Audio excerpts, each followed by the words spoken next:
Classes. ఈ రోజు మనం 17th March 2026 కి సంబంధించిన daily current affairs related to international, national, state current affairs, అలాగే festivals, reports, sports awards and personalities in news కూడా డిస్కస్ చేయడం జరుగుతుంది. ఫస్ట్ టాపిక్ కనుక మనం చూస్తే మార్చ్ 16th ని మనం ఎలా సెలబ్రేట్ చేసుకోవడం జరుగుతుంది. It is celebrated as a national vaccination day. దీన్ని ఏమని పిలుస్తాము అంటే నేషనల్ ఇమ్యునైజేషన్ డే అని కూడా పిలుస్తాం. ఎప్పుడు సెలబ్రేట్ చేసుకోవడం జరుగుతుంది?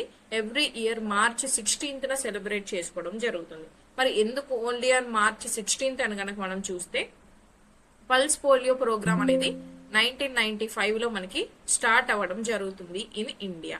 అండ్ ఈ యొక్క పల్స్ పోలియో ప్రోగ్రామ్ కి సంబంధించిన ఓరల్ పోలియో వ్యాక్సిన్ ఏదైతే ఉందో ఆ ఫస్ట్ డోస్ అనేది మనం 16th March నే ఇవ్వడం జరుగుతుంది ఇన్ ద ఇయర్ 1995. దాన్ని రికగ్నైజ్ చేసుకుంటూ దానికోసం మనం 16th March ని నేషనల్ వ్యాక్సినేషన్ డేగా సెలబ్రేట్ చేసుకోవడం జరుగుతుంది. మరి ఎందుకు సెలబ్రేట్ చేసుకుంటాం? దీని యొక్క ఆబ్జెక్టివ్ కనుక మనం చూస్తే వ్యాక్సినేషన్ యొక్క ఇంపార్టెన్స్ అనేది పీపుల్ కి తెలియాలి, దాని యొక్క అవేర్నెస్ అనేది పీపుల్ లో తీసుకురావాలి. అలాగే చిల్డ్రన్ ని ఈ యొక్క లైఫ్ థ్రెటనింగ్ డిసీజెస్ ఏవైతే ఉంటాయో వాటి నుంచి కాపాడుకోవాలి. చిన్నప్పుడే వేయాల్సినటువంటి వ్యాక్సిన్స్ కొన్ని ఉంటాయి, సర్టైన్ ఏజ్ లిమిట్ అనే టైం పీరియడ్ లోపు వేయించేసుకోవాల్సిన వ్యాక్సిన్స్ కొన్ని ఉంటాయి. ఆ అవేర్నెస్ అనేది పీపుల్ లో తీసుకురావాలి, పేరెంట్స్ లో తీసుకురావాలి అని ఈ యొక్క ఆబ్జెక్టివ్. అలాగే ఇండియా యొక్క నేషనల్ ఇమ్యునైజేషన్ ప్రోగ్రామ్ ని స్ట్రెంథన్ చేయడం కూడా ఈ నేషనల్ వ్యాక్సినేషన్ డే యొక్క ఆబ్జెక్టివ్. ఓకే, మరి మేజర్ అచీవ్మెంట్ ఏమైనా ఉందా అంటే మనం పోలియో ఫ్రీ కంట్రీ. ఇప్పుడు 1995 లో మనం ఫస్ట్ వ్యాక్సిన్ అనేది ఇవ్వడం జరిగింది. మరి వరల్డ్ హెల్త్ ఆర్గనైజేషన్ అనేది ఇండియా పోలియో ఫ్రీ కంట్రీ అని ఎప్పుడు డిక్లేర్ చేసింది? 2014 లో డిక్లేర్ చేయడం జరిగింది అనమాట. అంటే అప్పటి వరకు మన ఇండియాలో కేసెస్ అనేవి రిజిస్టర్ అవుతూనే ఉన్నాయి. 2014 కి మన ఇండియా పోలియో ఫ్రీ కంట్రీగా రికగ్నైజ్ అవ్వడం జరిగింది.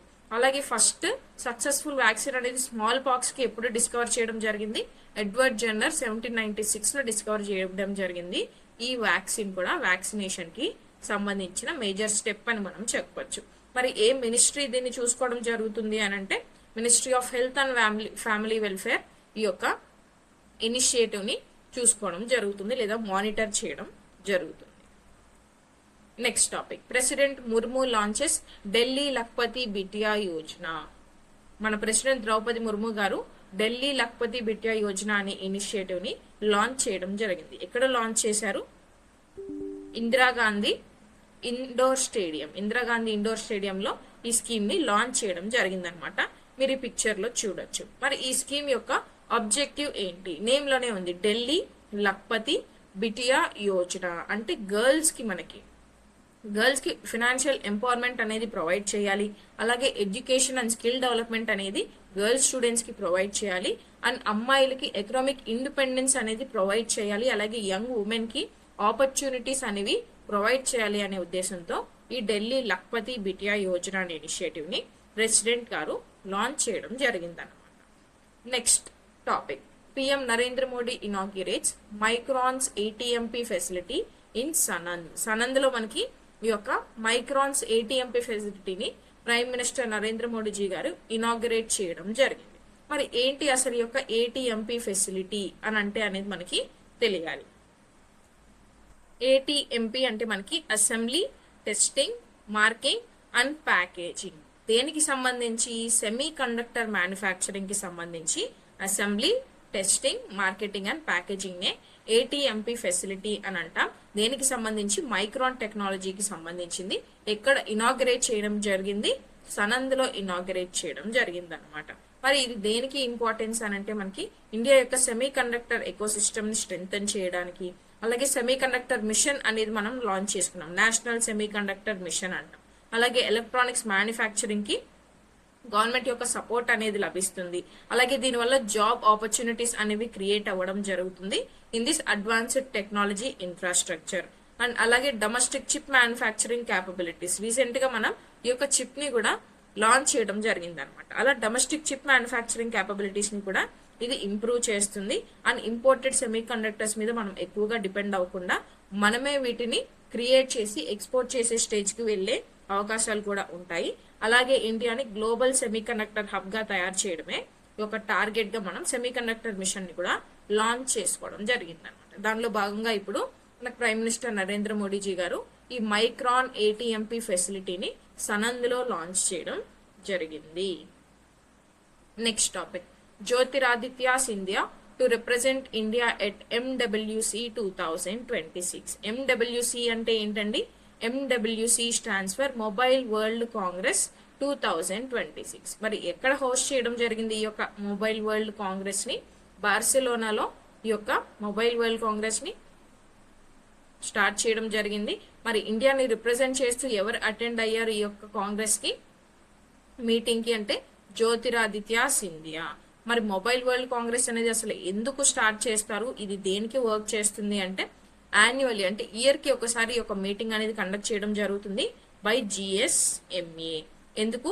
ఇది వరల్డ్ లోనే one of the largest events అన్నమాట. దేనికి సంబంధించింది? మొబైల్ టెక్నాలజీ అండ్ టెలికమ్యూనికేషన్ కి సంబంధించి వరల్డ్ లోనే లార్జెస్ట్ ఈవెంట్ అనేది ఇయర్ కి ఒక్కసారి కండక్ట్ చేయడం జరుగుతుంది. ఓకే, మరి ఇండియా ఎందుకు పార్టిసిపేట్ చేసింది ఈ యొక్క మీటింగ్ లో? ఇండియాస్ ప్రోగ్రెస్ అనేది టెలికామ్ అండ్ డిజిటల్ టెక్నాలజీలో ఎలా ఉందో మనం గ్లోబల్ లెవెల్లో చూపించడానికి, అలాగే మన ఇండియాకి ఇన్వెస్ట్మెంట్స్ అనేది అట్రాక్ట్ చేసుకోవడానికి టెలికామ్ సెక్టార్ లో, అలాగే మనం 5G ఎక్స్పాన్షన్ అనేది ఆల్రెడీ కొన్ని స్టేట్స్ లో లాంచ్ చేయడం జరిగింది ఇన్ ఇండియా. సో ఈ 5G ఎక్స్పాన్షన్ అలాగే డిజిటల్ ఇన్ఫ్రాస్ట్రక్చర్ కోసం మనం తీసుకున్నటువంటి స్టెప్స్ అండ్ ఇనిషియేటివ్స్ కావచ్చు, అండ్ ఇన్నోవేషన్ కి సంబంధించి కొత్త టెక్నాలజీస్ ని ఎలా తీసుకొస్తున్నాం, ఎలా యూజ్ చేస్తున్నాం అనేవి హైలైట్ చేయడానికి ఈ యొక్క మీటింగ్ లో ఇండియా నుంచి జ్యోతిరాదిత్య సింధియా రిప్రజెంట్ చేస్తూ హైలైట్ చేయడం జరిగింది అన్నమాట. Okay, next topic, India welcomes 9 cheetahs from Botswana. Botswana నుంచి ఇండియా 9 చీతాస్ ని తీసుకురావడం జరిగింది as part of project cheetah. Right, project cheetah different, project tiger different, ఇవి రెండు ఒకటే అనుకొని కన్ఫ్యూజ్ అవ్వద్దు. మరి ప్రాజెక్ట్ చీతా అని చెప్పి మనం ఎప్పుడు లాంచ్ చేసుకున్నాం అనేది మీకు కనుక గుర్తుంటే నాకు కమెంట్ సెక్షన్ లో చెప్పండి, బికాస్ ఆల్రెడీ మనం ఎర్లియర్ క్లాసెస్ లో డిస్కస్ చేసుకోవడం జరిగింది. అసలు చీతాస్ అనేవి మన ఇండియాలో పాపులేషన్ ఉన్నాయా అంటే ఇండియాలో చీతా పాపులేషన్ అనేది 1952లోనే ఎక్స్టింక్ట్ అయిపోయింది, అంటే అంతరించిపోవడం జరిగింది. మళ్ళీ వీటిని మన ఇండియాలో రీఇంట్రడ్యూస్ చేయాలి అని మనం లాంచ్ చేసుకున్నదే ప్రాజెక్ట్ చీతా అన్నమాట. ఇందులో భాగంగా మనం ఆల్రెడీ నమీబియా నుంచి అండ్ సౌత్ ఆఫ్రికా నుంచి చీతాస్ ని తీసుకొచ్చి కునో నేషనల్ పార్క్ లో ఉంచడం జరిగింది. అండ్ ఈ కునో నేషనల్ పార్క్ లో ఉంచిన తర్వాత వాటి యొక్క పాపులేషన్ గ్రోత్ అనేది ఇంక్రీజ్ అవ్వడం జరిగింది. లైక్ రీప్రొడక్షన్ తర్వాత వాటి యొక్క పాపులేషన్ అనేది ఇంక్రీజ్ అయింది. రీసెంట్ గానే మనకి జ్వాల అనేటువంటి చీత ఒక 5 కప్స్ కూడా అండ్ చీత పిల్లలకి కూడా జన్మనివ్వడం జరిగింది అని మనం ఆల్రెడీ డిస్కస్ చేసాం. సో ఈ పాయింట్ ఆఫ్ వ్యూలో ఈ యొక్క పాపులేషన్ ని మరింత ఇంక్రీజ్ చేయడానికి ఇండియా బోత్స్వానా నుంచి ఇంకొక 9 చీతాస్ ని తీసుకురావడం జరిగింది అనమాట. మరి వీటిని ఎక్కడికి తీసుకెళ్తున్నారు? వీటిని కూడా same location Kuno national park కి తీసుకెళ్లడం జరిగింది. మరి ఈ యొక్క కునో నేషనల్ పార్క్ అనేది ఎక్కడ లొకేట్ అయ్యింది? మధ్యప్రదేశ్ స్టేట్ లో లొకేట్ అయ్యింది అనమాట. ఎందుకు ఓన్లీ ఈ యొక్క పార్క్ ని చూస్ చేసుకోవడం జరుగుతుంది? నమీబియా నుంచి తీసుకొచ్చిన కునో నేషనల్ పార్క్ లోనే పెట్టాము, సౌత్ ఆఫ్రికా నుంచి తీసుకొచ్చిన కునో నేషనల్ పార్క్ లోనే పెట్టాం, ఇప్పుడు బోత్స్వానా నుంచి తీసుకొచ్చినా కూడా కునో నేషనల్ పార్క్ లోనే పెడుతున్నాం. ఎందుకు అనంటే ఈ యొక్క హ్యాబిటాట్, వాటి యొక్క ఎన్వైరన్మెంట్ ఎకోసిస్టమ్ ఏదైతే ఉంటుందో, ఎవరైనా సరే ఒక జీవి నివసించాలి, బ్రతికుండాలి అంటే వాళ్ళకి సూటబుల్ ఎన్వైరన్మెంట్ అనేది వాళ్ళకి ఉండాలన్నమాట. ఇప్పుడు మిమ్మల్ని తీసుకెళ్లి మూన్ దగ్గర కనుక వదిలేస్తే మనం బ్రతకగలమా? బ్రతకలేం. ఎందుకు అనంటే మనకు కావాల్సినటువంటి ఎన్వైరన్మెంట్ అనేది అక్కడ ఉండదు అనమాట. సేమ్ అలానే యానిమల్స్ కి కూడా వాటికి కావాల్సిన ఎన్వైరన్మెంట్ కానీ, హ్యాబిటాట్ కానీ, ఆ ఎకోసిస్టమ్ కానీ, వాటికి కావాల్సిన ఆ ఫుడ్ కానీ అవన్నీ కూడా సూటబుల్ అయితేనే అవి బ్రతికి ఉండగలవు. కాబట్టి కునో నేషనల్ పార్క్ యొక్క ఎన్వైరన్మెంట్ ని సపోర్ట్ చేస్తుంది. కాబట్టి కునో నేషనల్ పార్క్ లో ఈ చీతాస్ ని ఉంచడం జరుగుతుంది. Okay, this is about 9 cheetahs from Botswana were relocated to Kuno national park in Madhya Pradesh. Next topic, L&T secures contract to build LIGO observatory in Maharashtra. మహారాష్ట్రలో లీగో అబ్జర్వేటరీని నిర్మించడానికి L&T అనేది కాంట్రాక్ట్ అనేది దక్కించుకోవడం జరిగిందనమాట. L&T అంటే ఏంటి? లార్సెన్ అండ్ టాబో, ఇది మనకి తెలుసు. ఈ యొక్క కంపెనీ ఎంత కాంట్రాక్ట్ అనేది దక్కించుకుంది? 1000 నుంచి 2500 crore కాంట్రాక్ట్ అనేది దక్కించుకోవడం జరిగింది. ఎందుకు? To build a laser interferometer gravitational wave observatory. దీన్ని ఏమంటాము అంటే లీగో అబ్జర్వేటరీ అని అంటాం అనమాట. మరి ఎక్కడ బిల్డ్ చేస్తున్నారు ఈ లీగో అబ్జర్వేటరీని? మహారాష్ట్రలో బిల్డ్ చేయడం జరుగుతుంది. మరి అసలు లీగో అంటే ఏంటి? లీగో అనేది ఒక మేజర్ సైంటిఫిక్ రీసెర్చ్ ఫెసిలిటీ అనమాట. మనకి ఏవైతే గ్రావిటేషనల్ వేవ్స్ ఉంటాయో ఈ గ్రావిటేషనల్ వేవ్స్ ని డిటెక్ట్ చేయడానికి యూజ్ చేసేటువంటి అబ్జర్వేటరీయే ఈ యొక్క లీగో. మరి ఈ యొక్క ప్రాజెక్ట్ అనేది ఎవరు కొలాబరేషన్ తో జరుగుతుంది అంటే యునైటెడ్ స్టేట్స్ ఆఫ్ అమెరికా, అలాగే ఇండియా అండ్ అదర్ పార్ట్నర్స్, వీళ్ళందరూ కూడా కొలాబరేట్ అయ్యి మనకి ఒక లీగో అబ్జర్వేటరీని ఎస్టాబ్లిష్ చేయడం జరుగుతుంది ఇన్ మహారాష్ట్ర స్టేట్. మరి యొక్క లీగో అంటే ఏం చేస్తుంది? గ్రావిటేషనల్ వేవ్ ని డిటెక్ట్ చేయడం జరుగుతుంది. ఏవైతే cosmic events like black hole mergers వల్ల, న్యూట్రాన్ స్టార్ కొలిజన్స్ వల్ల ఈ గ్రావిటేషనల్ వేవ్స్ అనేది ప్రొడ్యూస్ అవుతాయి, వాటిని డిటెక్ట్ చేయడానికి. అలాగే ఇండియా యొక్క రోల్ గ్లోబల్ ఆస్ట్రోఫిజిక్స్ రీసెర్చ్ లో ఇండియా యొక్క రోల్ ని పెంపొందించడానికి, అలాగే ఇండియాలో అడ్వాన్స్డ్ సైంటిఫిక్ ఇన్ఫ్రాస్ట్రక్చర్ అనేది నిర్మించడానికి మనకి ఈ యొక్క ఇనిషియేటివ్ అనేది హెల్ప్ చేస్తుందని మనం చెప్పొచ్చు. Next topic, nation wide sale of E20 petrol with RON 95 from April 2026. మరి ఏంటి ఈ యొక్క ఆర్టికల్ అనంటే ministry of petroleum and natural gas అనేది ఒక అనౌన్స్మెంట్ అనేది ఇవ్వడం జరిగింది. ఏమని? నేషన్ వైడ్ మనకి E20 అంటే ఎథనాల్ E20 అనమాట. ఎథనాల్ E20 పెట్రోల్ RON 95 తో సేల్ చేయడం జరుగుతుంది ఫ్రమ్ ఏప్రిల్ 2026 అని, మ్యాండేటరీగా ఇది ఫాలో అవ్వాలి అని అనౌన్స్ చేయడం జరిగింది. మరి E20 అంటే ఏంటి? ఎథనాల్ 20. దీన్ని ఏమంటాము అంటే ఏదైతే 20% ఇథనాల్ అలాగే 80% పెట్రోల్ కలిగి ఉంటుందో ఆ మిక్స్చర్ ని మనం ఏమంటామంటే E20 పెట్రోల్ అని పిలుస్తాం. మరి E20 పెట్రోల్ ని మనం ఎందుకు ఇంట్రడ్యూస్ చేసుకున్నాం, ఎందుకు తయారు చేసుకున్నాము అంటే ఇండియా ఏదైతే ఎథనాల్ బ్లెండింగ్ ఇన్ ఫ్యూయల్ అంటే మనం యూజ్ చేసేటువంటి ఫ్యూయల్ లో ఇథనాల్ బ్లెండింగ్ ని యూజ్ చేయాలి అని టార్గెట్ పెట్టుకున్నాం. ఆ స్ట్రాటజీని ఇంప్రూవ్ చేయడానికి ఈ యొక్క E20 పెట్రోల్ ని మనం ఇంట్రడ్యూస్ చేయడం జరిగింది. ఓకే, మరి అలాగే ఇది ఇంకెందుకు హెల్ప్ చేస్తుంది?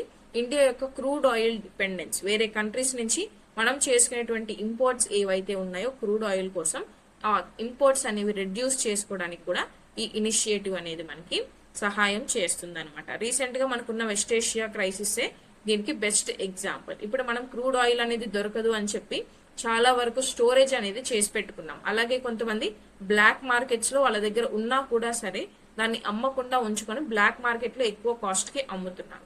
ఇలాంటివి రెడ్యూస్ చేయాలి అంటే ఏం చేయాలి?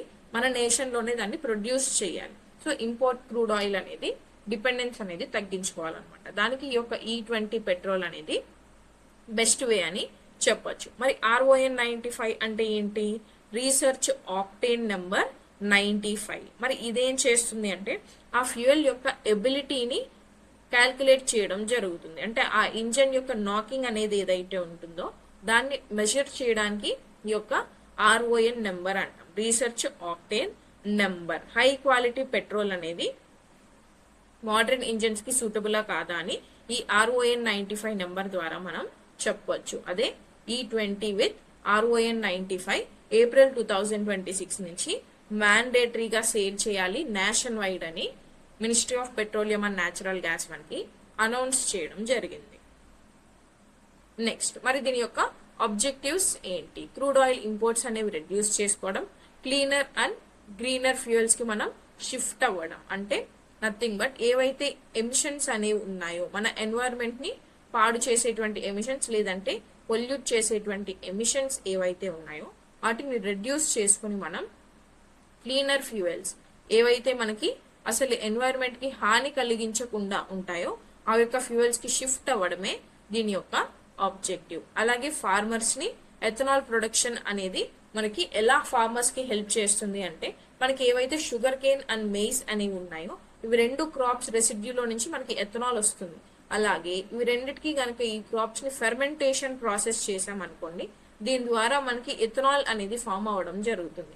దీనివల్ల ఎవరికి లాభం? ఫార్మర్స్ కి లాభం అన్నమాట. So that is why farmers యొక్క ఇన్కమ్ అనేది కూడా ఇక్కడ ఇంప్రూవ్ అవుతుంది. అలాగే కార్బన్ ఎమిషన్స్ అనేవి తగ్గడం జరుగుతుంది అనమాట. ఇవి ఆబ్జెక్టివ్స్. మరి ఎథనాల్ బ్లెండింగ్ కి సంబంధించి మన ఇండియాలో ఏమైనా ప్రోగ్రామ్స్ ఉన్నాయా అంటే ఎథనాల్ బ్లెండింగ్ ప్రోగ్రామ్ అనేది మనం లాంచ్ చేసుకోవడం జరిగింది. పెట్రోల్లో ఎథనాల్ మిక్సింగ్ అనేది ఇంక్రీజ్ చేసుకోవడానికి ఈ ప్రాజెక్ట్ ని లాంచ్ చేసుకున్నాం. అండ్ గవర్నమెంట్ ఏమని టార్గెట్ పెట్టుకునింది, 20% ఎథనాల్ బ్లెండింగ్ అనేది నేషనల్ వైడ్ మనం అచీవ్ చేయాలి అని టార్గెట్ పెట్టుకోవడం జరిగింది. దీన్నే E20 ప్రోగ్రామ్ అని పిలుస్తాం. Right. Next topic, case book on AI and gender empowerment launched. AI మీద కేస్ బుక్ అనేది ఒకటి లాంచ్ చేయడం జరిగింది అండ్ జెండర్ ఎంపవర్మెంట్ కూడా లాంచ్ చేయడం జరిగింది. మరి ఎక్కడ లాంచ్ చేశారు దీన్ని? ఇండియా ఏఐ ఇంపాక్ట్ సమ్మిట్ అనేది 2026 కి సంబంధించి ఈ సమ్మిట్ అనేది జరుగుతుంది. ఈ సమ్మిట్ లో భాగంగా మనకి case book on AI and gender empowerment అనే పబ్లికేషన్ లాంచ్ చేయడం జరిగింది అనమాట. మరి దేని గురించి చెప్తుంది ఈ యొక్క పబ్లికేషన్? మనకి real life examples and case studies అనేవి చెప్తుంది. దేనికి? ఆర్టిఫిషియల్ ఇంటెలిజెన్స్ అనేది జెండర్ ఈక్వాలిటీని అలాగే ఉమెన్ ఎంపవర్మెంట్ ని ఎలా ప్రమోట్ చేస్తుంది అనే విషయం గురించి ఈ యొక్క పబ్లికేషన్ చెప్తుంది అనమాట. రైట్. దాన్ని ఏమంటాం? Case book on artificial intelligence and gender empowerment. మరి దీని యొక్క ఆబ్జెక్టివ్స్ ఏంటి? సక్సెస్ఫుల్ గా ఏఐ ఇనిషియేటివ్స్ ని ఉమెన్ ఎంపవర్మెంట్ కి ఎలా హెల్ప్ అవుతున్నాయి అనేది చూపించడం, అలాగే ఇంక్లూజివ్ టెక్నాలజీ డెవలప్మెంట్ అనేది ఎంకరేజ్ చేయడం, అండ్ ఉమెన్స్ పార్టిసిపేషన్ అనేది డిజిటల్ ఎకానమీలో ఎలా ఉంది అనేది చూపించడం, అండ్ ఇంకా కొంతమందిని అట్రాక్ట్ చేసేదానికి హెల్ప్ చేయడం, అండ్ దెన్ ఏఐ అనేది జెండర్ గ్యాప్స్ ని ఎలా అడ్రస్ చేస్తుంది అనే విషయం కూడా హైలైట్ చేయడం ఈ సమ్మిట్ యొక్క ఇంపార్టెన్స్ అన్నమాట. Okay. Next topic, rail tech policy and ERCT digitisation launch. మరి రైల్ టెక్ పాలసీ అంటే ఏంటి? ఈఆర్సిటి డిజిటైజేషన్ అంటే ఏంటి? మరి ఎవరు లాంచ్ చేశారు? మన రైల్వేస్ యొక్క మినిస్టర్ అశ్విని వైష్ణవ్ గారు ఈ యొక్క రైల్ టెక్ పాలసీని లాంచ్ చేయడం జరిగింది అలాంగ్ విత్ ఈఆర్సిటి డిజిటైజేషన్. ఎందుకు లాంచ్ చేశారు? ఇండియన్ రైల్వేస్ లో డిజిటల్ ట్రాన్స్ఫర్మేషన్ అనే దానికోసం ఈ యొక్క స్కీమ్ ని లాంచ్ చేయడం జరిగింది. మరి రైల్ టెక్ పాలసీ అనేది ఏం చేస్తుంది? అడ్వాన్స్డ్ టెక్నాలజీస్ ని రైల్వే సెక్టార్ లో యూజ్ చేసుకోవడానికి ఈ యొక్క ఇనిషియేటివ్ ని లాంచ్ చేయడం జరిగింది అనమాట. మరి దీని యొక్క ఆబ్జెక్టివ్స్ ఏంటి? ఫస్ట్ వచ్చేసి టెక్నాలజీ డెవలప్మెంట్. రైల్వే సెక్టార్ లో మనకి టెక్నాలజీ అనేది డెవలప్ అవుతుంది, ఇన్నోవేషన్ అండ్ రీసెర్చ్ అనేది ఇంప్రూవ్ అవుతుంది. అలాగే startups and private sector participation అనేది రైల్వే సెక్టార్ లో మనకి ఇంక్రీజ్ అవుతుంది. అండ్ ప్యాసింజర్ యొక్క సర్వీసెస్ మనం ఏవైతే సర్వ్ చేస్తున్నామో వాళ్ళకి ప్రొవైడ్ చేస్తున్నామో ఆ సర్వీసెస్ అనేవి ఇంకొంచెం బెటర్ గా ఎఫిషియెంట్ గా ప్రొవైడ్ చేసేటువంటి అవకాశం అనేది ఉంటుంది. అలాగే రైల్వేస్ యొక్క ఇన్ఫ్రాస్ట్రక్చర్ అండ్ డిజిటల్ సొల్యూషన్స్ అనేవి మోడర్న్ టెక్నాలజీ యూజ్ చేసి తయారు చేయడానికి సహకరిస్తుంది అని మనం చెప్పొచ్చు అనమాట. అదే rail tech policy and ERCT digitisation. మరి ఈ ఆర్సిటి డిజిటైజేషన్ అంటే ఏంటి? ఆర్సిటి అంటే రైల్వే కన్సైన్మెంట్ ట్రాకింగ్ అనమాట. విచ్ మీన్స్ ఏదైనా సరే ఒక ట్రేడ్ కి సంబంధించి కార్గో మూవ్మెంట్ బల్క్ గా మనం ఏదైతే ట్రేడ్ అనేది చేస్తామో ఆ కార్గోని పంపిస్తాం కదండి, ఆ ప్రోడక్ట్స్ అనేవి హ్యూజ్ గా పంపిస్తాం, దాన్నే కార్గో మూవ్మెంట్ అంటాం. ఆ కార్గో మూవ్మెంట్ అనే దాన్ని మనం ట్రాక్ చేయడానికి ఈ యొక్క ఈఆర్సిటి డిజిటైజేషన్ ని లాంచ్ చేయడం జరిగిందనమాట. మాన్యువల్ గా మనం ఏదైతే చేతితో రాసి ఆ యొక్క రికార్డ్స్ అనేవి మెయింటైన్ చేస్తామో దీన్ని రీప్లేస్ చేస్తూ ఈ యొక్క ఈఆర్సిటి డిజిటైజేషన్ లో భాగంగా డిజిటల్ రికార్డ్స్ అనేవి మెయింటైన్ చేయడం జరుగుతుంది. మరి దీనివల్ల అడ్వాంటేజ్ ఏంటి? కార్గో డాక్యుమెంటేషన్ అండ్ ప్రాసెసింగ్ అనేది త్వరగా కంప్లీట్ అవుతుంది. అలాగే దానికి కావాల్సినటువంటి పర్మిషన్స్ అని ఏవైతే ఉన్నాయో వాటి యొక్క అప్డేట్స్ అన్ని కూడా మనకి ఈ యొక్క డిజిటల్ గా మనకి అందుబాటులో ఉండడం జరుగుతుంది. అండ్ దెన్ ట్రాన్స్పరెన్సీ అనే యొక్క గూడ్స్ ట్రాకింగ్ అనేది ఈజీ అవుతుంది. అంటే ఎక్కడుంది మన యొక్క ట్రేడ్ అనేది కానీ గూడ్స్ అనేది కానీ ఏ టైంకి అరైవ్ అవ్వచ్చు, ఏ టైంకి లేట్ అవ్వచ్చు అనే ఇన్ఫర్మేషన్ అంతా కూడా మనం తెలుసుకోవడానికి ఛాన్స్ ఉంటుంది. అలాగే paper work and operational delays అనేవి తగ్గించడానికి ఇది మనకి హెల్ప్ చేస్తుందని మనం చెప్పవచ్చు. ఇవి రెండు initiatives launched by railway minister Ashwini Vaishnaw. Next topic, national wide free HPV vaccination drive launched. National wide గా మనకి ఫ్రీ హెచ్పివి వ్యాక్సినేషన్ డ్రైవ్ ని లాంచ్ చేయడం జరిగింది. ఎవరు లాంచ్ చేశారు? మన ప్రైమ్ మినిస్టర్ నరేంద్ర మోడీజీ గారు లాంచ్ చేయడం జరిగింది. మరి హెచ్పివి అంటే ఏంటండి? ఏదైతే మనకి హ్యూమన్ ప్యాపిలో వైరస్ అంటే సర్వైకల్ క్యాన్సర్, ఉమెన్ లో సర్వైకల్ క్యాన్సర్ అనేది వచ్చే ఛాన్సెస్ ఉంటాయి కదా, ఈ యొక్క క్యాన్సర్ అనేది రాకుండా ఉండడానికి మనం హ్యూమన్ ప్యాపిలోమా వైరస్ వ్యాక్సిన్ అనేది ఇవ్వడం జరుగుతుంది. దాన్నే హెచ్పివి వ్యాక్సిన్ అంటాం. మరి ఎవరికి ఇస్తారు ఈ యొక్క వ్యాక్సిన్? ఎవరైతే 14 years ఓల్డ్ ఉమెన్ గర్ల్స్ ఉంటారో వాళ్ళకి మాత్రమే ఈ యొక్క వ్యాక్సిన్ అనేది ఇవ్వడం జరుగుతుంది. అండ్ ఈ యొక్క ఏజ్ దాటిన తర్వాత ఈ వ్యాక్సిన్ ఇవ్వడానికి కూడా ఛాన్స్ ఉండదు. ఇఫ్ ఈ యొక్క సర్వైకల్ క్యాన్సర్ అనేది రాకుండా ఉండాలి అనుకుంటే డెఫినెట్ గా ఈ యొక్క వ్యాక్సిన్ అనేది గర్ల్ చైల్డ్ అరౌండ్ 14 years వాళ్ళకి డెఫినెట్లీగా ఈ యొక్క వ్యాక్సిన్ అనేది ఇవ్వాలన్నమాట. దీని ద్వారా ఏం జరుగుతుంది మరి అంటే ఈ హెచ్పివి ఇన్ఫెక్షన్ అనేది వాళ్ళ బాడీలో స్ప్రెడ్ అవ్వకుండా, వాళ్ళకి సోకకుండా ఈ యొక్క సర్వైకల్ క్యాన్సర్ రిస్క్ అనేది తగ్గించబడుతుంది అనమాట. అందుకే ఈ యొక్క ఫ్రీ వ్యాక్సినేషన్ డ్రైవ్ ని prime minister nation wide launch చేయడం జరిగింది. ఓకే, నెక్స్ట్ మరి యొక్క ఆబ్జెక్టివ్స్ కనుక మనం చూసుకుంటే సర్వైకల్ క్యాన్సర్ అనేది ఉమెన్ లో రాకుండా ఉండడానికి, అలాగే ఇమ్యూనైజేషన్ కవరేజ్ మనం ఇందాక చూసాం నేషనల్ ఇమ్యూనైజేషన్ ప్రోగ్రామ్, దీనిలో భాగంగా అడాలసెంట్ గర్ల్స్ కి ఇమ్యూనైజేషన్ కవరేజ్ ని ప్రొవైడ్ చేయడానికి, అలాగే ఈ యొక్క హ్యూమన్ ప్యాపిలోమా వైరస్ అండ్ దీనికి సంబంధించి ప్రివెంటివ్ హెల్త్ కేర్ గురించి పీపుల్ కి అవేర్నెస్ అనేది తీసుకురావడానికి. మోస్ట్లీ చాలా మందికి ఎవరైతే రూరల్ ఏరియాస్ లో ఉంటారో వాళ్ళకి సర్వైకల్ క్యాన్సర్ అనేది వస్తుంది అనే ఇన్ఫర్మేషన్ కూడా ఉండదన్నమాట. సో ఈ సర్వైకల్ క్యాన్సర్ అనేది ఒకటి ఉంటుంది, దీన్ని 14 years ఏజ్ ఉన్న గర్ల్స్ కి ఇవ్వాలి అనే విషయం కూడా తెలియదు. అందుకని ఈ యొక్క వ్యాక్సినేషన్ డ్రైవ్ ద్వారా ఈ ఇన్ఫర్మేషన్ ని వాళ్ళకి అందించి అందరూ కూడా వ్యాక్సినేషన్ వేయించుకునేలా చేయాలి అనేది దీని యొక్క మెయిన్ ఆబ్జెక్టివ్. మరి ఎవరు చేస్తున్నారు లేదంటే ఎవరు ఇంప్లిమెంట్ చేస్తున్నారు ఈ యొక్క ప్రోగ్రామ్ ని? Ministry of health and family welfare ఈ యొక్క ప్రోగ్రామ్ ని ఇంప్లిమెంట్ చేయడం జరుగుతుంది. మరి ఎక్కడ లాంచ్ చేశారు ప్రైమ్ మినిస్టర్ నరేంద్ర మోడీజీ గారు? దీన్ని అజ్మీర్ రాజస్థాన్ లో ఈ యొక్క స్కీమ్ ని లాంచ్ చేయడం జరిగింది. Okay, next topic, president Murmu flies in attack helicopter Prachand. మనకి హెలికాప్టర్ ప్రచండ్ లో ప్రెసిడెంట్ ముర్ము గారు ఫ్లై అవ్వడం జరిగింది, అంటే దానిలో విహరించడం జరిగింది అని అనమాట. మరి ఇప్పటి వరకు ఎవరైనా చేశారంటే ఇప్పటి వరకు ఎవ్వరూ కూడా ఈ యొక్క సాహసం అనేది చేయలేదు. ఫస్ట్ టైం మన ప్రెసిడెంట్ ద్రౌపది ముర్ము గారే ఈ యొక్క హెలికాప్టర్ ప్రచండ్ లో విహరించడం జరిగింది. మరి ప్రచండ్ హెలికాప్టర్ గురించి మనకి ఎగ్జామ్ పాయింట్ ఆఫ్ వ్యూలో సైన్స్ అండ్ టెక్నాలజీలో ఇంపార్టెంట్. మరి ఏ టైప్ ఆఫ్ హెలికాప్టర్ ఇది? Light combat helicopter. ఎవరు డెవలప్ చేశారు ఈ యొక్క హెలికాప్టర్ ని? హిందుస్థాన్ ఏరోనాటిక్స్ లిమిటెడ్ వాళ్ళు డెవలప్ చేయడం జరిగింది. మరి ఎందుకు డెవలప్ చేశారు? హై ఆల్టిట్యూడ్ వార్ఫేర్, అంటే ఎక్కువ లెంత్ హైట్ ఉన్న ఏరియాస్ నుంచి వార్ లో పార్టిసిపేట్ చేయడానికి, ఎస్పెషల్లీ మౌంటైన్ రీజియన్స్ ఏవైతే హిమాలయాస్ ఉంటాయో ఆ రీజియన్స్ నుంచి ఎనిమీస్ ని అటాక్ చేయడానికి ఈ యొక్క హెలికాప్టర్ ని డిజైన్ చేయడం జరిగింది అన్నమాట. మరి దీని యొక్క కీ ఫీచర్స్ కనుక మనం చూసుకుంటే 5000 meters వరకు కూడా ఈ యొక్క ప్రచండ్ హెలికాప్టర్ అనేది ఆపరేట్ చేయగలదు. అలాగే advanced weapon systems and targeting technology, enemy అనేది ఎక్కడున్నా కూడా సరే, ఎనిమీ ఉన్నా సరే, ఎనిమీ సంబంధించి వెహికల్స్ ఆర్ హెలికాప్టర్స్ మిషన్స్ ఏవైతే ఉన్నా సరే వాటిని కూడా ఇది టార్గెట్ చేసి మరి వాటిని అటాక్ చేయగలదు. అలాగే యాంటీ ట్యాంక్ ఆపరేషన్స్ కోసం, ఎయిర్ కాంబాట్ కోసం అండ్ క్లోజ్ ఎయిర్ సపోర్ట్ అనేది కూడా ఈ ప్రచండ్ హెలికాప్టర్ అనేది మనకి సపోర్ట్ చేస్తుంది. ఇది key features of Prachand helicopter. మరి దీని యొక్క సిగ్నిఫికెన్స్ అనేది మనం చూసుకుంటే ఇండియాలో ఎందుకు ప్రెసిడెంట్ గారే మనకి ఈ యొక్క ప్రచండ్ హెలికాప్టర్ లో విహరించాలండి? To provide the trust global లెవెల్లో. ఒక ప్రెసిడెంటే మనకి ఈ యొక్క ప్రచండ్ హెలికాప్టర్ లో విహరించడం జరిగింది అంటే గ్లోబల్ లెవెల్లో ఒక ట్రస్ట్ ని తీసుకొస్తుంది కదా. ఎందుకంటే అది ఇంత స్ట్రాంగ్ గా బిల్డ్ చేయకపోతే ప్రెసిడెంట్ గారే అందులో మనకి ట్రావెల్ చేయడం జరిగింది అనేది గ్లోబల్ లెవెల్లో తెలియపరచడానికి ప్రెసిడెంట్ గారే ఇందులో ట్రావెల్ చేయడం జరిగింది.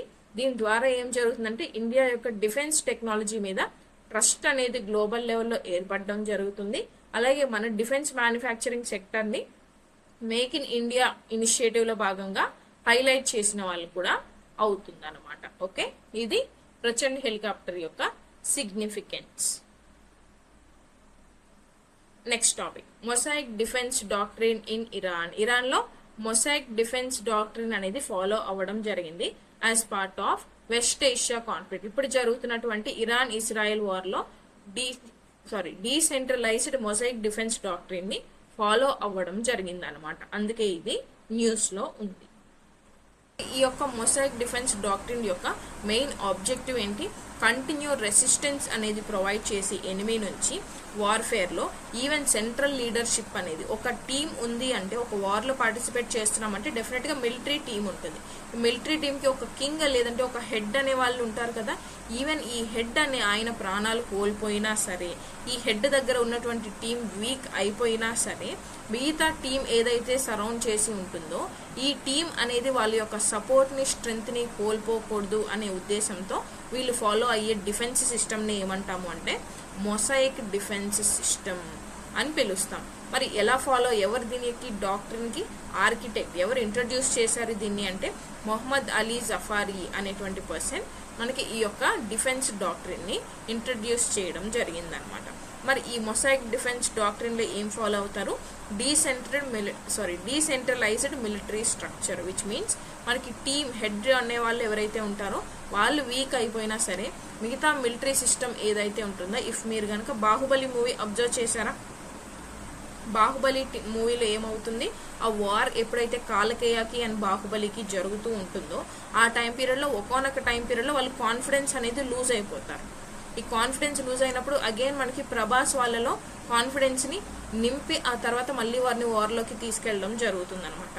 అలా కాకుండా ఇఫ్ టీమ్ హెడ్ ఎవరైతే ఉంటారో వాళ్ళు కాన్ఫిడెన్స్ కోల్పోయినా, వాళ్ళ సైడ్ వీక్ అయిపోయినా సరే మిలిటరీ అనేది, మిగతా వాళ్ళు ఆ యొక్క కాన్ఫిడెన్స్ లూజ్ అవ్వకుండా ఉండేటువంటి సిస్టమ్ని ఫాలో అవ్వడమే ఈ మొజాయిక్ డిఫెన్స్ డాక్ట్రిన్ యొక్క సిగ్నిఫికెన్స్. ఇప్పుడు సింపుల్గా అర్థమైంది కదా మీకు, రైట్. అండ్ లోకల్ యూనిట్స్ అనేవి ఇండిపెండెంట్గా ఆపరేట్ చేయడం జరుగుతుంది, not related to this head. అలాగే ఈవెన్ సెంట్రల్ కమాండ్ అనేది డిస్టర్బ్ అయిపోయినా కూడా వీళ్ళ యొక్క వార్ అనేది కంటిన్యూ చేసుకుంటారనమాట. అండ్ పవర్ఫుల్ కన్వెన్షనల్ మిలిటరీస్ అనేవి వీళ్ళు ఫాలో అవ్వడం జరుగుతుంది. ఇదే మొజాయిక్ డిఫెన్స్ డాక్ట్రిన్ యొక్క significance. Next topic, Sri Lanka reintroduces QR code based national fuel pass. ఇది మనకి ఆల్రెడీ శ్రీలంక గవర్నమెంట్ ఇంట్రడ్యూస్ చేయడం జరిగింది, బట్ ఆ తర్వాత అగైన్ దీనికి రెజ్యూమ్ చేయడం జరిగింది మళ్ళీ ఇప్పుడు in 2026. Why? Because of the same west Asia conflict. దీనివల్ల మనకి ఏం జరిగింది, మనం రీసెంట్గా చూస్తూనే ఉన్నాం. క్రూడ్ ఆయిల్ కావచ్చు, ఎల్పిజి గ్యాస్ షార్టేజ్ కావచ్చు, ఇవన్నీ కూడా వరల్డ్ వైడ్ మనం చూస్తున్నాం అనమాట. దీనివల్ల ఏం జరిగింది అంటే శ్రీలంక గవర్నమెంట్, ఎగ్జామ్లో మీకు ఏ కంట్రీ దీన్ని మళ్ళీ రీఇంట్రడ్యూస్ చేయడం జరిగింది అని అడిగే ఛాన్సెస్ ఉంటాయి. శ్రీలంక రీఇంట్రడ్యూస్ చేయడం జరిగింది. ఏం రీఇంట్రడ్యూస్ చేసింది? QR code based national fuel pass. అంటే ఏంటి? నేషనల్ ఫ్యూయల్ పాస్ అనేది ఒక డిజిటల్ సిస్టమ్. అంటే ఏంటి? ఒక క్యూఆర్ కోడ్ అనేది మనకి చూపించడం జరుగుతుంది. ఎవరైతే వెహికల్స్ తీసుకొని వెళ్తున్నారో వాళ్ళు ఈ యొక్క ఫ్యూయల్ అనేది కావాలి అంటే వాళ్ళ యొక్క పర్చేసెస్ అన్నీ కూడా మనకి ఈ డిజిటల్ సిస్టంలో రికార్డ్ అయి ఉంటాయి అన్నమాట. ఒక వెహికల్కి లేదా ఒక పర్సన్కి, ఆ వెహికల్ యూజ్ చేసినటువంటి పర్సన్ని ఆ ఫ్యూయల్ అనేది లిమిట్ చేయడానికి ఈ యొక్క సిస్టమ్ అనేది హెల్ప్ చేస్తుంది. అంటే per person 10 litres of fuel మాత్రమే మేము ప్రొవైడ్ చేయడం జరుగుతుంది అనుకుంటే, వీళ్ళ రికార్డ్ చెక్ చేయాలి అనుకుంటే ఈ యొక్క సిస్టంలో మనకి అందుబాటులో ఉంటుంది. వాళ్ళు 10 లీటర్స్ యూజ్ చేసేసారు అనుకుంటే ఇంకా వాళ్ళకి ప్రొవైడ్ చేయడం జరగదు. ఇది నేను ఎగ్జాంపుల్గా చెప్పాను, 10 లీటర్స్ అనే రూల్ అయితే లేదు. ఓకే, నెక్స్ట్ ఇప్పుడు ఎప్పుడైతే మనకి షార్టేజ్ అనేది వచ్చింది అంటున్నామో, ఇప్పుడు ఎల్పిజి సిలిండర్స్ కూడా మీరు కనుక అబ్జర్వ్ చేస్తుంటే ఈ ఎల్పిజి గ్యాస్ సిలిండర్స్ ఇప్పుడు మనకి 6,000 to 7,000 రూపీస్ వరకు కూడా అమ్మడం జరుగుతుంది బ్లాక్ మార్కెట్ సేల్స్లో భాగంగా. అలాగే హోర్డింగ్ అనేది చేస్తున్నారు. ఇవన్నీ మనం ప్రివెంట్ చేయాలి అంటే ఈ యొక్క నేషనల్ ఫ్యూయల్ పాస్ అనేది ఉండాలి అని శ్రీలంక గవర్నమెంట్ దీన్ని మళ్ళీ రీఇంట్రడ్యూస్ చేయడం జరిగిందనమాట. మరి ఈ సిస్టమ్ అనేది ఎలా వర్క్ అవుతుంది? ఎవరైతే ఆ వెహికల్ ఓనర్ ఉంటారో వాళ్ళు ఆన్లైన్లో రిజిస్టర్ అవ్వాల్సి ఉంటుంది.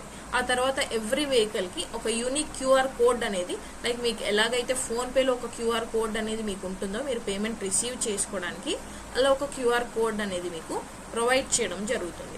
ఎప్పుడైతే మీరు పెట్రోల్ ఫిల్ చేసుకోవడానికి ఈ యొక్క పెట్రోలియం స్టేషన్స్కి వెళ్తారో లేదా పెట్రోల్ బంక్స్కి వెళ్తారో అప్పుడు ఈ క్యూఆర్ కోడ్ని స్కాన్ చేయడం జరుగుతుంది మీకు ఆ ఫ్యూయల్ని మీ వెహికల్లో ఎక్కించే ముందు. ఓకే, అది స్కాన్ చేసిన తర్వాత మీ యొక్క లిమిట్ అనేది వాళ్ళు చెక్ చేయడం జరుగుతుంది.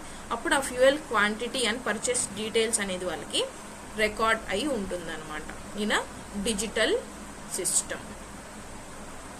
ఇదే మనకి నేషనల్ ఫ్యూయల్ పాస్. దీన్ని ఇప్పుడు శ్రీలంకన్ గవర్నమెంట్ మళ్ళీ రీఇంట్రడ్యూస్ చేయడం జరిగిందంట. మరి ఫస్ట్ ఎప్పుడు ఇంట్రడ్యూస్ చేశారు? 2022లోనే దీన్ని ఎకనామిక్ అండ్ ఫ్యూయల్ క్రైసిస్ అనేది ఎప్పుడైతే శ్రీలంకలో వచ్చిందో అప్పుడు ఇంట్రడ్యూస్ చేశారు. మళ్ళీ ఇప్పుడు వచ్చినటువంటి వార్ సిచ్యువేషన్లో 2026లో మళ్ళీ దీన్ని రీఇంట్రడ్యూస్ చేయడం జరిగిందనమాట. వై? ఫ్యూయల్ డిమాండ్ అనేది వాళ్ళు కంట్రోల్ చేయడానికి, అలాగే డిస్ట్రిబ్యూషన్ అనేది అందరికీ ఈక్వల్గా జరుగుతుంది అనేది చూసుకోవడానికి ఈ యొక్క సిస్టమ్ని రీఇంట్రడ్యూస్ చేయడం జరిగింది. దీనివల్ల ఫేర్గా ఫ్యూయల్ అనేది అందరికీ ఈక్వల్గా డిస్ట్రిబ్యూషన్ అవుతుంది. ఫ్యూయల్ షార్టేజెస్ అండ్ లాంగ్ క్యూస్ని వీళ్ళు అవాయిడ్ చేయడానికి ఛాన్స్ ఉంటుంది. అలాగే ఇల్లీగల్గా బ్లాక్ మార్కెటింగ్ చేసేటువంటి వాళ్ళకి ఇది చెక్ పెట్టినట్లు అవుతుంది. అలాగే ఫ్యూయల్ సప్లై చేయడంలో ట్రాన్స్పరెన్సీ అనేది మెయింటైన్ చేసినట్లు అవుతుంది by the government. Right? This is about national fuel pass, nationwide fuel pass అనమాట. National fuel pass released in Sri Lanka again in 2026. Next topic, BCCI Naman awards 2026. BCCI Naman awards list అనేది release చేయడం జరిగింది with respect to 2026 అనమాట. మరి top international cricketers ఎవరు అని అంటే, best international cricketer men కేటగిరీలో శుభ్మన్ గిల్ కి ఈ యొక్క అవార్డు అనేది ఇవ్వడం జరిగింది as best international cricketer. And best international cricketer women award అనేది ఎవరికి రావడం జరిగింది? స్మృతి మందన దీనికి అవార్డు అనేది రావడం జరిగింది. అలాగే best international cricketer women at BCCI Naman awards 2026. మెన్లో అయితే శుభ్మన్ గిల్, ఉమెన్లో అయితే స్మృతి మందన. అలాగే ఎవరు ఆర్గనైజ్ చేశారు ఈ యొక్క ఈవెంట్ని? Board of control for cricket in India. సింపుల్గా మనం BCCI అని పిలుస్తాం. ఓకే, మెన్లో ఎవరు, ఉమెన్లో ఎవరు, అలాగే name of the awards Naman awards 2026. Name of the awards అనేది గుర్తుపెట్టుకోండి, ఎగ్జామ్ పాయింట్ ఆఫ్ వ్యూలో సరిపోతుంది. నెక్స్ట్, నృత్య కళానిధి అవార్డ్. నృత్య కళానిధి అవార్డు అనేది డిక్లేర్ చేయడం జరిగింది. మరి ఎవరికి అందించడం జరిగింది? జి నరేంద్ర గారికి ఈ అవార్డు అనేది అందించడం జరిగింది. మరి ఈ అవార్డు అనేది ఏ ఫీల్డ్లో ఇవ్వడం జరుగుతుంది? క్లాసికల్ డాన్స్లో ఎవరైతే ఎక్సలెన్స్ని చూపిస్తారో, వాళ్ళ ప్రదర్శనని మనకి చూపిస్తారో వాళ్ళకి ఈ యొక్క నృత్య కళానిధి అవార్డుని అందించడం జరుగుతుందన్నమాట. మరి ఏ డాన్స్ ఫామ్కి ఈ యొక్క అవార్డు ఇస్తారు? భరతనాట్యం డాన్స్ ఫామ్కి ఈ అవార్డు ఇవ్వడం జరుగుతుంది. మరి భరతనాట్యం ఏ స్టేట్ యొక్క క్లాసికల్ డాన్స్? తమిళనాడు యొక్క క్లాసికల్ డాన్స్. మరి ఆంధ్రప్రదేశ్ యొక్క క్లాసికల్ డాన్స్ ఏంటి? కూచిపూడి. అండ్ రీసెంట్గా యాడ్ అయినటువంటి క్లాసికల్ డాన్సెస్తో టోటల్గా ఎన్ని క్లాసికల్ డాన్సెస్ ఉన్నాయి? 11 క్లాసికల్ డాన్స్ ఫామ్స్ అనేవి ఉన్నాయి అన్నమాట. Okay, next, music academy awards 2026. Music academy awards అనేవి రీసెంట్గా మనకి డిక్లేర్ చేయడం జరిగింది. ఎక్కడ డిక్లేర్ చేశారు? చెన్నైలో డిక్లేర్ చేయడం జరిగింది. మరి ఎవరికి ఏ అవార్డు వచ్చింది? సంగీత కళానిధి అవార్డ్ అనేది ఇవ్వడం జరిగింది. ఎవరికి ఇచ్చారు?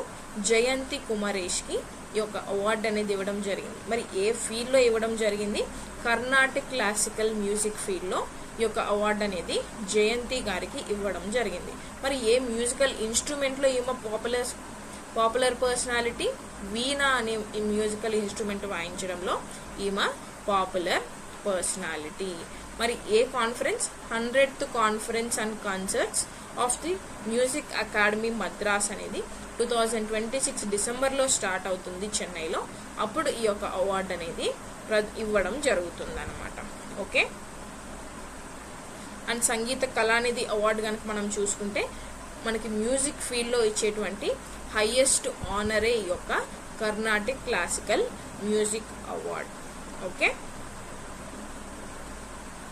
Next, 60th Jnanpith awards 2025. ఎవరికి ఇవ్వడం జరిగింది? 60th జ్ఞానపీఠ్ అవార్డ్ని వైరముత్తు గారికి ఇవ్వడం జరిగింది, who belongs to Tamil Nadu. And ఇంకొక ఇంపార్టెంట్ పాయింట్ చూసుకుంటే, is the 3rd person belonging to Tamil Nadu region to win this Jnanpith award అనమాట. అండ్ వైరముత్తు దేనికి ఫేమస్? ఒక Tamil poet and lyricist, right? And ఈయన 3rd Tamil writer to get this award. మరి జ్ఞానపీఠ్ అవార్డ్ అనేది first ఎప్పటి నుంచి ఇవ్వడం జరుగుతుంది? 1961లో మనం ఇవ్వాలని డిసైడ్ చేసినప్పటికీ 1965 నుంచి ఈ అవార్డ్స్ అనేది అందించడం జరుగుతుంది. ఎవ్రీ ఇయర్ వన్స్ మనం ఈ యొక్క అవార్డ్స్ అనేది ఎవరైతే అవుట్ స్టాండింగ్ పర్ఫార్మెన్స్ అనేది చూపిస్తారో లిటరేచర్ విభాగంలో వాళ్ళకి ఈ యొక్క అవార్డ్స్ అనేది ఇవ్వడం జరుగుతుంది అనమాట. మరి ఏమి ఇస్తారు ఈ యొక్క అవార్డ్ కాంపోనెంట్స్ అని అంటే క్యాష్ ప్రైజ్ 11 lakh rupees అనేది అందించడం జరుగుతుంది. అలాగే bronze statute of goddess Saraswati ఇది ఇవ్వడం జరుగుతుంది, అంటే మొమెంటో. అలాగే సైటేషన్ అనేది కూడా చేయడం జరుగుతుంది. Right, 60th Jnanpith award Vairamuthu గారికి ఇవ్వడం జరిగింది.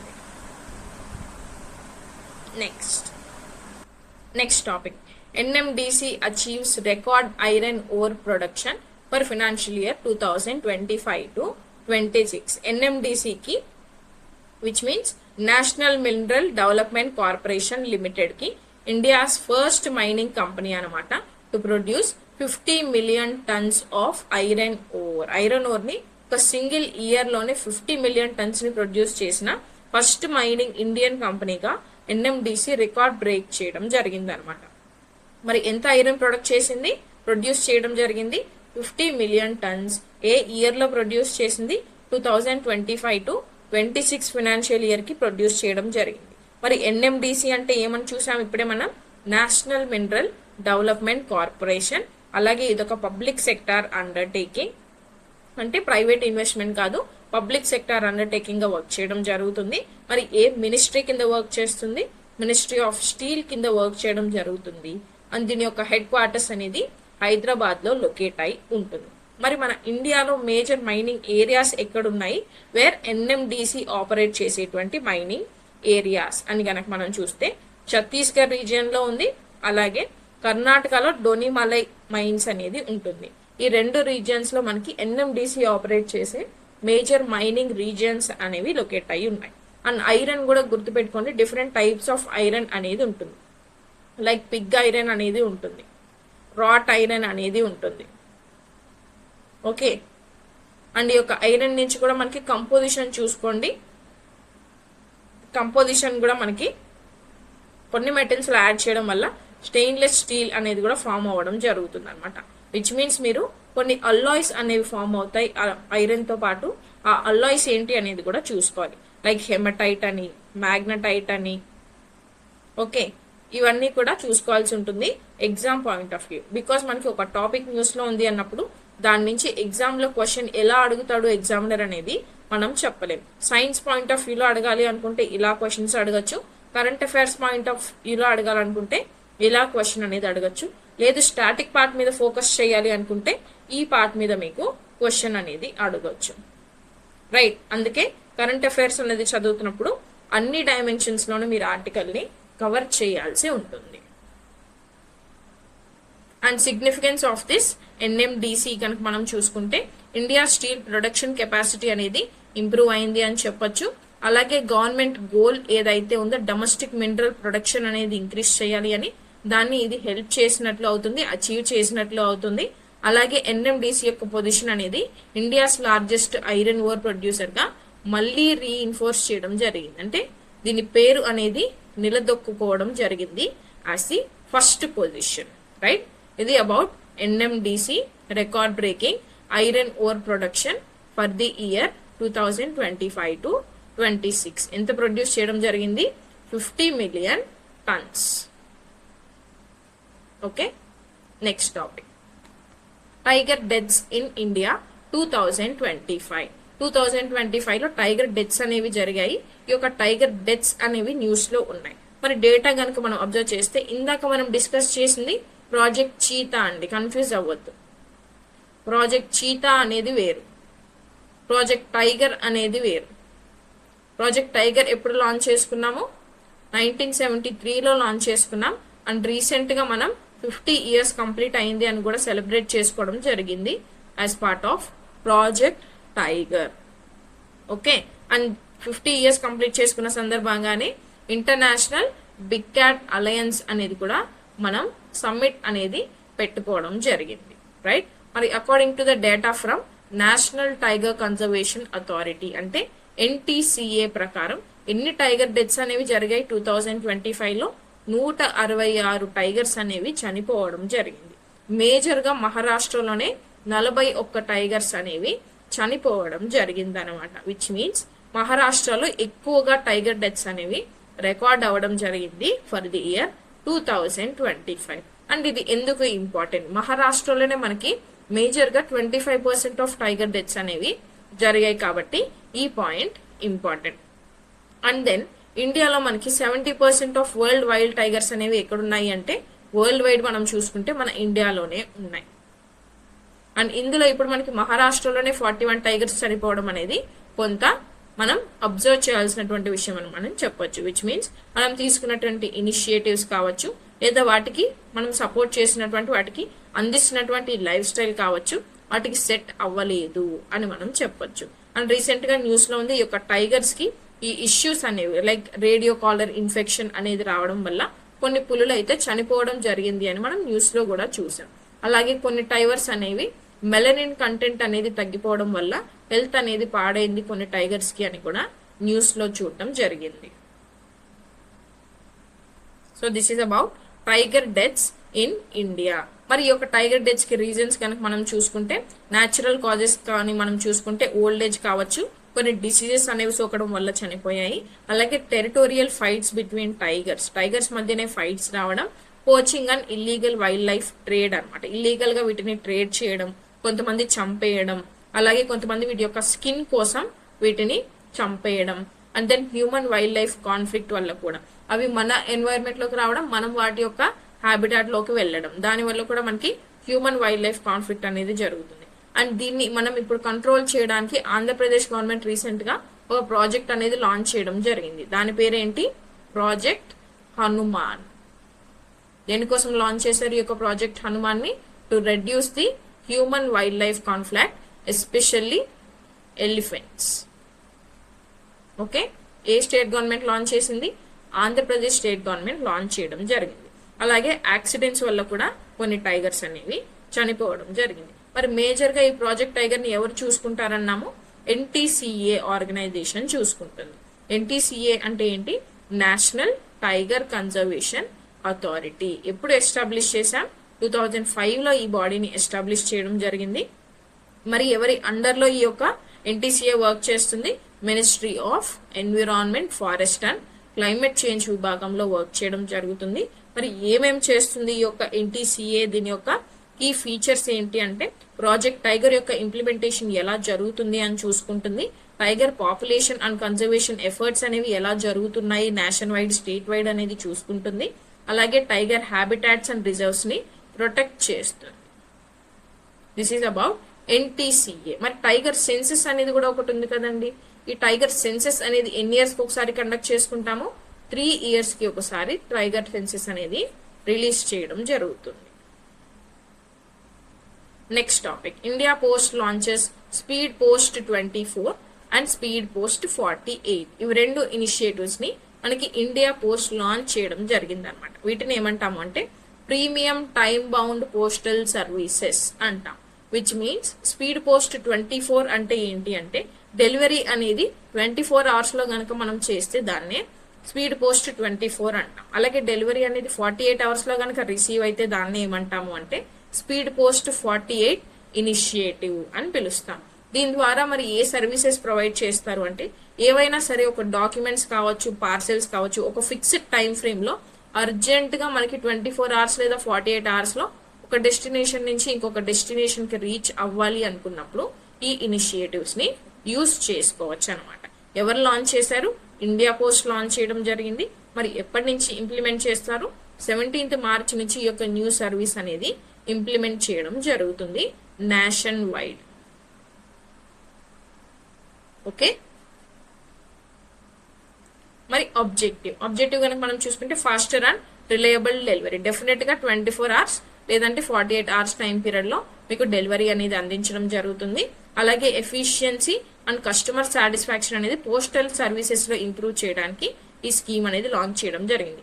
మోస్ట్లీ అందరూ కూడా సరే పోస్టల్ సర్వీసెస్ ని ఎవరు యూజ్ చేయట్లేదు.